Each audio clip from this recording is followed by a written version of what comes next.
Joined in studio by Tim Czaja. Tim, good morning. Thanks for coming in.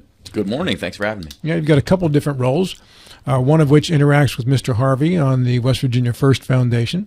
That's correct. And the other is your job as the head of the Division of Corrections in West Virginia, in Berkeley County, too.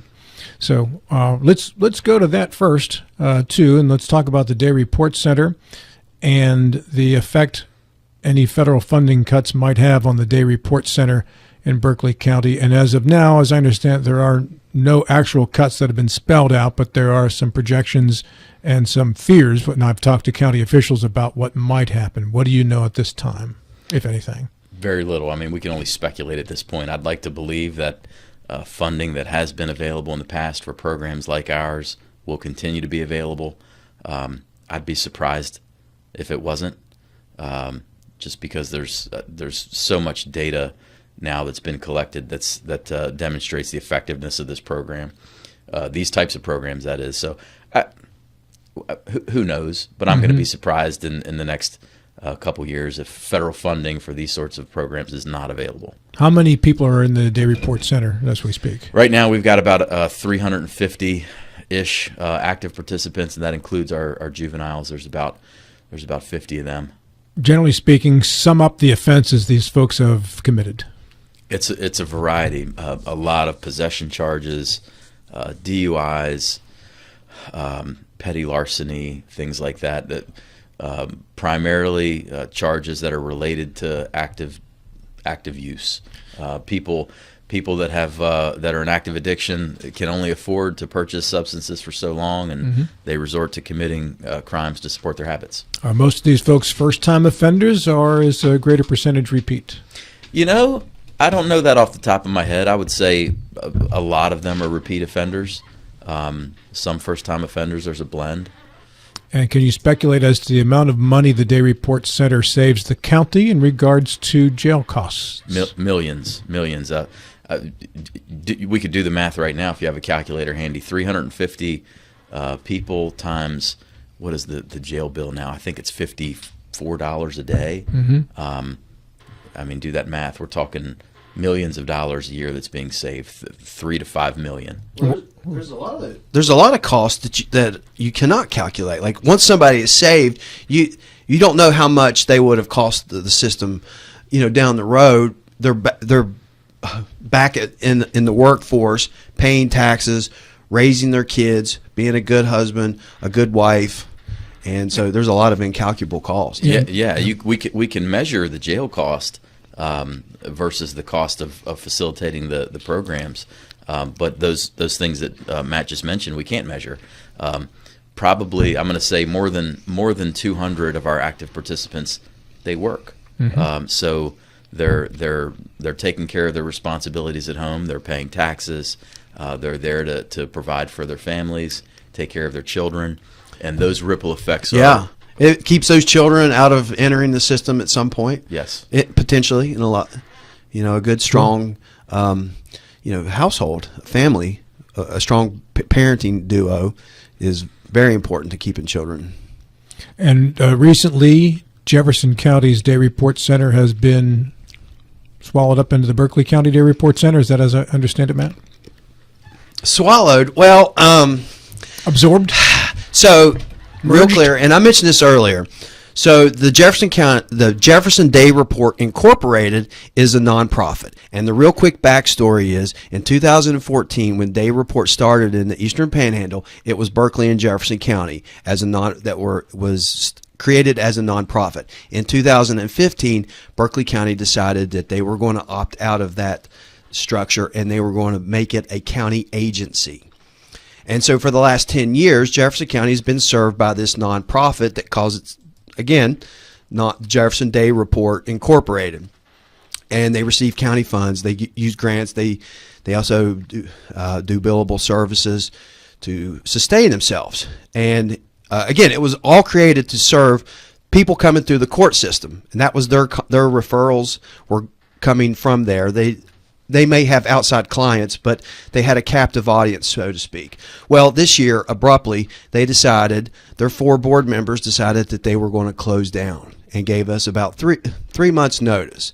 I found out, I got the email I was notified about the email walking in to present my budget to the county commission. And that was the timing as well. They let the county commission know during, in the meat of the budget negotiations. And they were citing financial insecurity and other reasons as why they made the tough decision that they had to close. And I hope people can picked up on the sarcasm in my voice when I said that. We did, yes.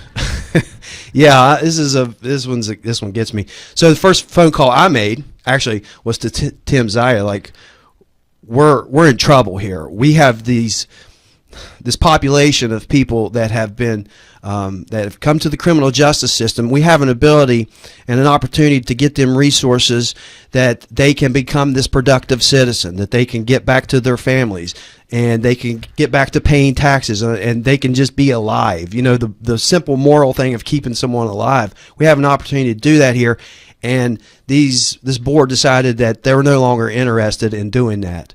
It was distracting from their mission, which is absolutely crazy. It's not true. It's not true. They were created to serve this population.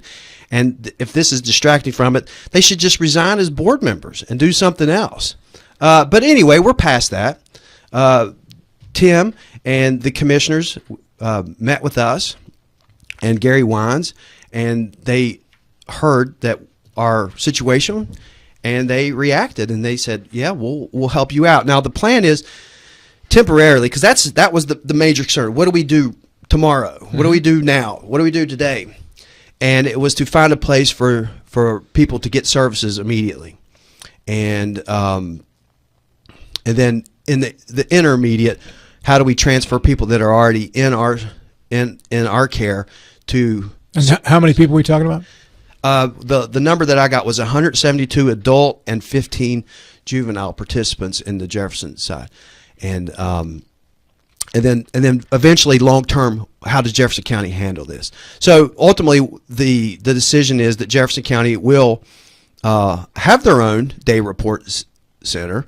Tim Czaja and his team are going to, and all the fine folks at Berkeley County Community Corrections are going to service our participants and build. They're going to be responsible for building Jefferson County's day report center that they'll have in probably about a year. And I assume they bill Jefferson County for the services, Tim?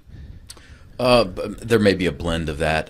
There's state funding that the Jefferson Day Report Center nonprofit has been receiving for the last 8 to 10 years, and we've been in contact with the folks down at Justice and Community Services to talk about this, and I believe that they'll allocate those grant funds to Berkeley County to assist with bridging the gap for Jefferson County until they get their feet under them and have a DRC operating down there in Jefferson County. And we're happy to help. We can help to absorb those folks for the next year or so, 12 to 18 months maybe. It's important. It's important work. Do they physically report to your facility? They will. Referrals have already begun trickling in.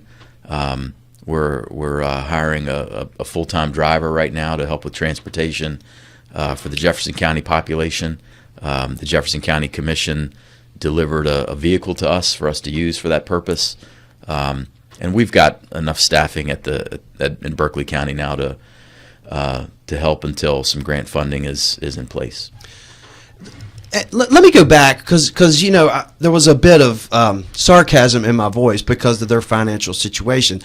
There's something else to this, but if you look at their 990s, they are financially healthy. They are steadying on about $800,000 in assets currently, and that was after last year in their 990s that the Jefferson Day Report Center granted another nonprofit $770,000. So they just wanted out of this line of work? Is that well, I mean, I can't speak for them. I just know what they reported in an email to the Community Corrections Board in Jefferson County that was the language that they used. And then when I looked at their, and anybody can look at their 990s. Those are widely available.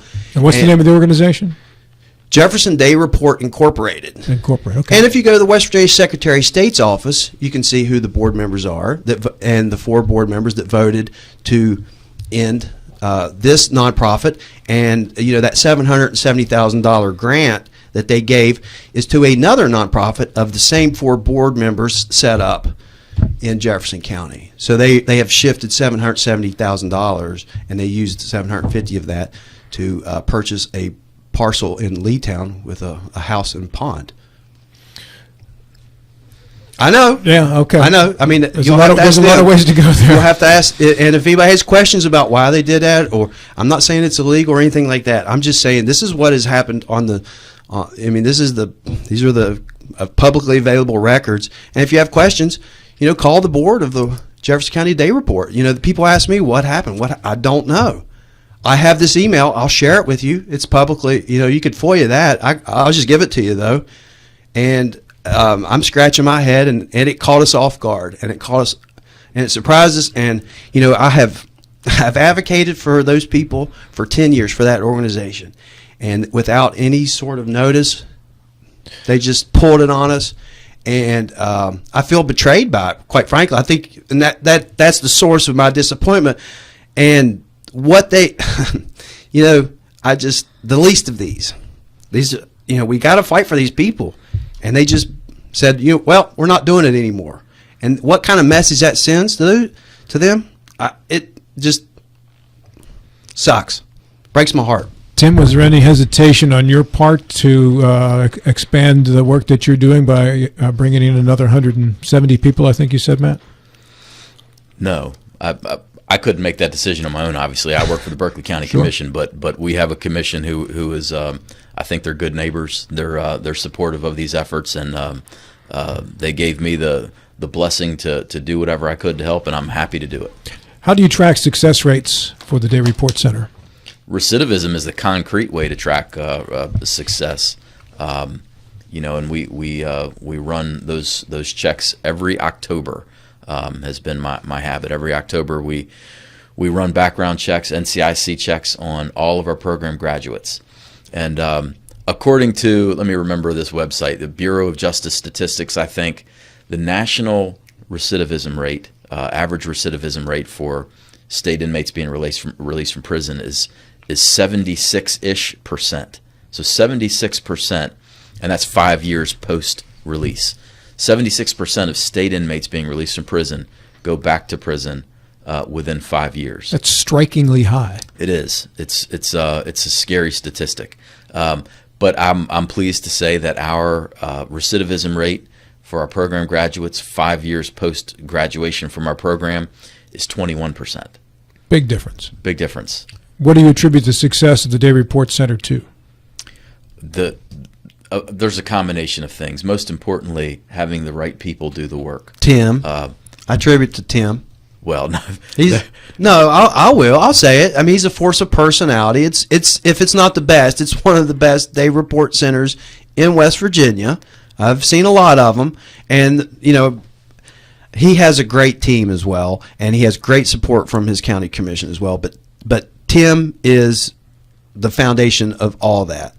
The commissioners, they've empowered Tim to build, and then just said, we'll support you.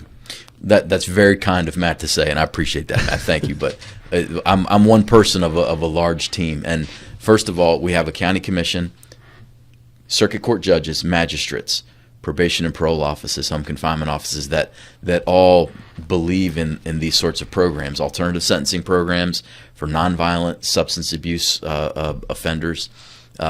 So you got to have the right people doing this kind of work. Mm-hmm. Selecting the right employees, the right staff that have the right perspective, the right understanding of the nature of addiction and how it needs to be treated is vital. Length of time. The brain chemistry significantly shifts after long-term substance use. And post-acute withdrawal syndrome is a real thing. It can take 12 plus months sometimes for the brain to normalize and for a person to begin to experience basic joy and contentment in things that they've forgotten they enjoyed. The average addict out there, if somebody really liked to go fishing or liked to watch a movie on Friday night with their friends or like to go out to a restaurant or like to go on hikes, things that people do to enjoy their lives. Many addicts, they've lost touch with those sorts of things, and the only way that they believe that they can find contentment and satisfaction is with these substances. And all the, I can't describe to you all the right words with the brain chemistry, dopamine and Sure. and such, but the generic way is the brain gets hijacked, and it takes time for the brain to heal. Can we go into that a little bit? Sure. Because, for the longest time in my life, my perspective on that was you can make a decision to not do this or that, take a drink, do drugs, or whatever. But then the more you learn about this, the more you learn that that's not as easy as it sounds. That there's actually, as you said, the routing of the brain has been changed. Your brain's kind of been hijacked, and it's no longer, well, I just will choose to not drink today, or I will just choose to not do this drug today. As Kevin Knowles, I think, told me one time, the first decision that you make to do it is on you. After that, your brain starts to change. Can you go into that some? Yeah, that's correct. I mean, you can have two people. One of them drinks a six-pack or eats an oxycodone, and they can pick it up and put it down. It's nothing special. The other person drinks a six-pack or takes an oxycodone, and they go, "Oh my gosh, that feels so good. May I have another?" And before you know it, your body is totally reliant on these substances to just feel normal. And the release of all these endorphins and such in your brain has now been altered. And in order to feel normal, the addict needs these substances just to feel normal. But once a person's been in active addiction for a bit, and I myself am an addict in recovery. By the grace of God, I've been clean and sober now for 24 years. So I've been there and done that, and I've worked with drug addicts now for many years. I have never met an addict that likes their condition. If it were so simple to just, you know what, I'm not going to do this anymore, we wouldn't have an addiction problem. Because people don't like the fact that their lives have been train wrecked. People have their important social relationships have been cut off. They can't maintain employment. They've got health conditions. They've got legal problems. They've got financial problems. People don't enjoy that. Mm-hmm. Hey, can I just jump in there and say, Tim, God bless him. He said he's an addict in recovery. So, I'm a skeptic in recovery. I was one of those that thought it was just weak-mindedness. When I started it as assistant prosecutor 20 years ago in Berkeley County, and for the grace of God, here he is. For the grace of God, I've had my ideas and my thoughts changed, and they've matured to understand that, number one, most people that enter the criminal justice system, if they do go to jail, 99.9% of them are getting out. So, we can't incarcerate our way out of any sort of problem. And I don't mind incarcerating people. In Jefferson County, if someone commits violent crimes, in Berkeley County, I know they do it too, they go to prison. And and if you hurt a child, or if you take advantage of people that are vulnerable, you will go away for a long time. But the reality is, most of these people that come into the system are going to are getting out. So why not have tools and resources to ensure that they don't come back? It just makes sense. 76% recidivism rate versus 21% with the Day Report Center is what Tim just said earlier. Absolutely. I always talk about being a carpenter. If a carpenter shows up at your house and you want to put an addition on, and they have a hammer, and that's the only tool that they have, versus they come back, the contractor that shows up at your house, they have saws, they have tape measures, they have screwdrivers, they have a whole tool chest full, versus somebody has one tool. Who do you want? Mm-hmm. It's just common sense at this point. Tim, is there another level to get to with the work that you do? Another level to get to? Something else to add to the program you'd like to add? I don't even want to think about adding anything else to the program at the moment. He added another county. I feel like another county. Yeah. We've been adding on to the program since we started almost 9 years ago now, and it would be nice to have a little period of time where it's just kind of smooth sailing, and business as usual. But hey, we're up to the challenges. It seems like there's always new challenges with this type of work, and whatever hits my radar, I'm going to jump on it. You never know when somebody's going to call you and say, I need you to take over this whole county. What percentage of your budget is federal grants? Any idea? Roughly. So the Day Report Center budget is about $4.5 million, and roughly $3 million is offset via grant. And I'm going to say two-thirds of that is federal funds. So those are key dollars. Oh, absolutely. They're very important. Absolutely. And this time you don't have any indication that some of those funds will not be showing up next budget year. The federal grants that we have are in place for a couple of them are another 18 months. A couple of them were just renewed for 3 years. So I don't have any fear at the moment. That's good news. We'll see what happens in the future. Great to visit with you this morning. Thank you. Appreciate you doing this on short notice, too. Sure. The flu changed our schedule tremendously today, but it worked out well with your segment. All great information there, Tim. Thanks for coming in. Thanks for having me.